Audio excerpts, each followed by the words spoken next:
Hi నమస్తే మిత్రులారా, నేను మీ తలారి గౌస్ అడ్వకేట్. ఈరోజు మన యొక్క వీడియో ఏంటంటే 304A ఐపీసీ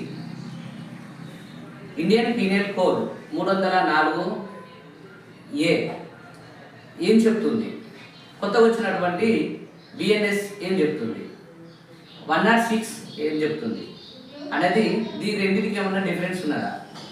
ఉన్నది మిత్రులారా.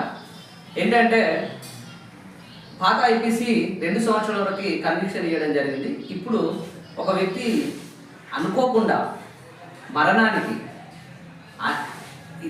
నెగ్లిజెన్సీగా ఒక మనిషి ఒక 2 వీలర్ ద్వారా ఒక వాహనం ద్వారా చంపబడినట్లయితే అది 304A కిందకి వస్తుంది. ఇప్పుడున్నటువంటి బిఎన్ఎస్ 106 ప్రకారము అది 10 సంవత్సరాలకు పొడిగించడం జరిగింది. జైలు శిక్షలు కూడా వేయడం జరిగింది. రిమైండ్ కూడా చేయాలనే ఒక కఠినమైన నిబంధన తీసుకురావడం జరిగింది. కంపల్సరిగా నెగ్లిజెన్సీ జరగాలి, ఆత్మహత్యకు ప్రేరేపించాలి, చనిపోయి ఉండాలి ఒక వాహనం ద్వారా. అప్పుడు మాత్రమే 304A వర్తిస్తుంది.